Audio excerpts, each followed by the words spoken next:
E aí, galerinha ligada no canal Verdades que Ninguém Conta. Se você não me conhece, meu nome é Bruno e hoje a gente vai bater um papo muito legal com o senhor Darcy Ribeiro.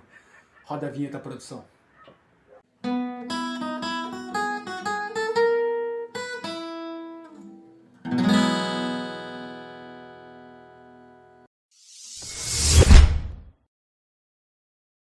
Bom, sem mais delongas então, vamos dar início. Darcy, poderia nos contar um pouco sobre sua história de vida? Boa tarde, meu amigo Bruno. Prazer estar contigo, com teus espectadores aí, nesse momento tão especial. Vou falar um pouquinho aí da minha trajetória. Eu sou antropólogo, político, sociólogo, sou professor, sou escritor e sou uma pessoa que luto, né, pela causa dos índios. Eu nasci em Minas Gerais, na cidade de Montes Claros. Nasci no dia 26 de outubro de 1922, né? Sou casado, a minha esposa, ela se chama Berta, tem me acompanhado durante todos esses anos. Mas eu quero falar um pouquinho para você sobre o que aconteceu, né? Desde o início aí, da minha trajetória, na verdade, mas como que eu posso te falar, meu amigo? A minha trajetória de ativista, né? Em 64, você sabe, né? Aconteceu um golpe da ditadura militar. E infelizmente eles começaram a prender todas as pessoas, né? Pessoas que se diz, né? Qualquer pessoa que se opunha ao regime, né? Era tido como terrorista, enfim, né? E as pessoas acabavam sendo exiladas. Eu e minha esposa também fomos. Primeira vez que nós fomos exilados, nós fomos viver no Uruguai, né? Daí com o passar do tempo, a gente voltou aqui para o Brasil, mas em 68 foi um momento muito difícil. Teve a AI-5, e eles acabaram me prendendo novamente. Fiquei por meses, né, na cadeia, foi bem difícil. E a minha esposa ainda ela acabou, né, liderando um movimento aí, né, para que eu pudesse ser liberto. Mas enfim, né, fiquei 9 meses preso. Entendi. E você acredita que tenham pessoas nos dias atuais que queiram a volta do AI-5? Ótima piada, meu amigo. Imagine ter alguém tão tolo a ponto de querer a volta do AI-5. Isso é inimaginável, mas vamos pra lá, vamos em frente, né? Continuar contando um pouquinho da minha trajetória. Então, depois que eu saí da cadeia, mais uma vez eu voltei pro exílio. Dessa vez eu fui pro Chile. Lá no Chile eu tive a oportunidade de trabalhar com o presidente Salvador Allende, auxiliei ele em algumas questões políticas. Em 1976 eu voltei pro Brasil, né? E fui eleito senador da República, atuei diretamente em questões relacionadas à educação, principalmente ali no início da década de 90, da elaboração da LDB. Pois aqui no chat não param de chegar perguntas a respeito de sua obra O Povo Brasileiro. Aproveitando o ensejo, fale um pouquinho pra gente sobre ela. Ok, vamos falar um pouquinho então da minha obra do Povo Brasileiro. A intenção principal aí é trazer um pouquinho de lucidez, né? De traduzir como que se deu, né, a origem da nossa cultura brasileira. Porque ao mesmo tempo que ela é muito diversificada, ela também é única, né? E é isso que faz ela ser única, ela ser diversificada. Interessante, né? Nós temos a nossa origem enraizada nos povos nativos aqui, nos índios, nos africanos que foram escravizados, nos europeus, e nós carregamos uma formação cultural desses três povos, né? Ao mesmo tempo que nós sintetizamos em nossa cultura, né, todos os elementos que foram deixados por eles. E a unidade cultural do Brasil, ela existe e está paradoxalmente assentada na multiplicidade. E é isso que nos torna um país miscigenado, um país de uma cultura miscigenada, muito variada, muito bela, do norte ao sul, né? Tem o acarajé, o pequi, o samba, o chachado. Nosso país possui uma vasta gama de diferentes manifestações culturais, que inclui culinária, música, literatura, religião, vestimentas, sotaques e outras variações que tornam esse povo único, com uma só unidade cultural e singular, porque embora somos diversificados, né, diferente da maioria dos outros países, mas realmente nós somos únicos. Vamos lá para as perguntas, que tá acabando meu tempo, Bruno.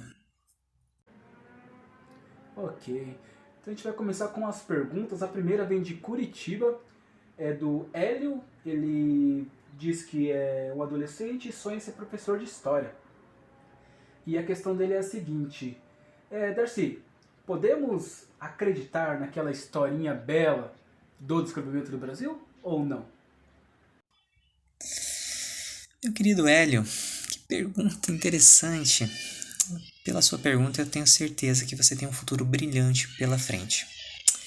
Mas, vamos lá, né? É importante que você, todo esse tempo que você ficar na escola, então ensino fundamental, né, ensino médio, depois para a faculdade, você deve sim aprender tudo que ele ensina, né? Mas é importante que você busque também outras fontes de informação, não só aquelas que são entregues para você em sala de aula.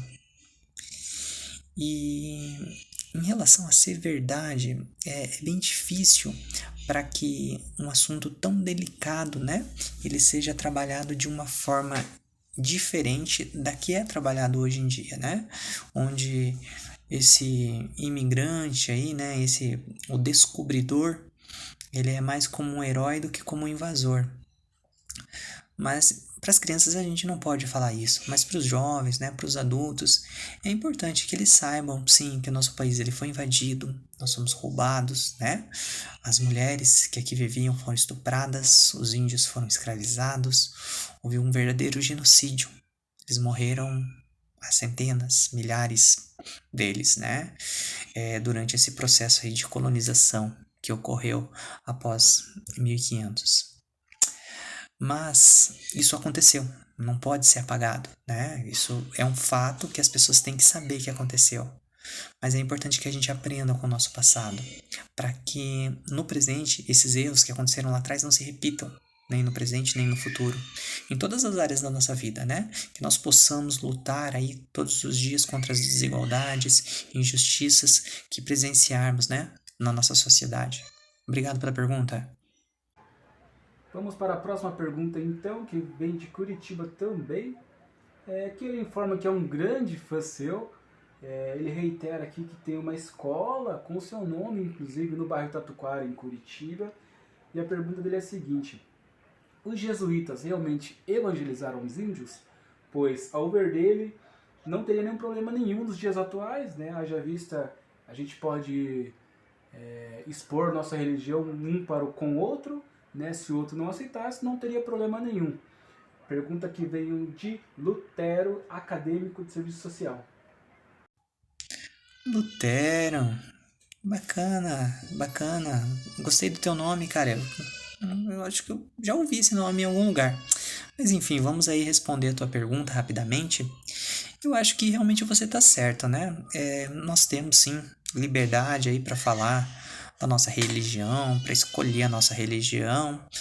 Se de repente a pessoa não gostou do que ouviu, né? Ela simplesmente, né, deixa pra lá. Mas não foi assim com os índios. Os índios eles foram oprimidos, eles foram coagidos, né? Eles foram obrigados a deixar os seus costumes, né? As suas crenças, seu modo de vida. E o verdadeiro cristianismo jamais pregaria isso, né? O verdadeiro cristianismo, ele não aceitaria que os índios fossem mortos, né? Que as mulheres fossem estupradas, que eles fossem escravizados, né? Que eles fossem vendidos como escravos. Então, essa evangelização, com certeza, ela não usou os métodos ideais, né?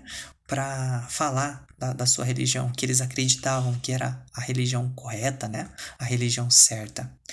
Mas os padres, os jesuítas, mesmo errando, chegou um determinado momento que eles perceberam esse erro e eles tentaram, né, dar uma volta e falar, não, peraí, a gente está fazendo errado, vamos tentar realmente salvar esses índios. Mas já era tarde demais. Eles não só fizeram com que... Não, eles não conseguiram salvar as almas desses índios e eles também... muitos desses índios eles conduziram à morte física, né? Porque, né, num pensamento religioso a pessoa se preocupa com essa morte espiritual, mas eles não conseguiram nem atuar nessa questão espiritual nem na questão física, né? Os índios eles foram condenados, mas realmente eu acredito que essas são lições, né? Como eu falei ali pro teu amigo Hélio, a gente tem que aprender com essas lições, com esses acontecimentos, né? Aprender lições que a gente vai levar para nossa vida. Eu espero que você faça a diferença nessa sociedade, Lutero. Com as suas ideias aí, com o teu olhar mais aprimorado, eu espero que você realmente faça a diferença, né? E ajude a construir um mundo melhor. Obrigado pela pergunta, meu amigo. Para a gente fechar então, temos a nossa terceira e última pergunta, que vem do prefeito de Curitiba, Rafael Greca. Ele diz o seguinte: aqui em Curitiba não temos problemas sociais. Gostaria que o senhor falasse um pouco sobre este meu povo que eu amo tanto, os meus curitibinhas. Boa tarde, Curitiba! Como que você tá, meu amigo Greca? Rafael Greca. É um prazer aí conversar contigo nesse momento. Eu achei realmente interessante a sua pergunta, né? Nós temos algumas divergências aí em relação ao que você falou, mas eu vou te falar um pouquinho da minha opinião, né? O nosso povo brasileiro, tenho certeza que o curitibano da mesma forma, né? Ele é um povo sofrido, né? Desde a sua origem mestiça com índios, africanos, europeus, né? E com o passar do tempo, asiáticos e tantos outros, né? Que foram vindo aos poucos aí para a nossa nação. Hoje nós somos mais de 200 milhões de pessoas, né? E a maioria absoluta fala o mesmo idioma, que isso é algo bacana, né, de se ver. Talvez seja um dos poucos acertos, né, que aconteceram durante essa infeliz colonização, mas pelo menos o nosso idioma é único, né? Varia aí alguns sotaques entre as regiões, mas nada que a gente não consiga se entender tranquilamente, né? É um povo que trabalha todos os dias, incansavelmente, né? Eles querem sobreviver de uma maneira digna.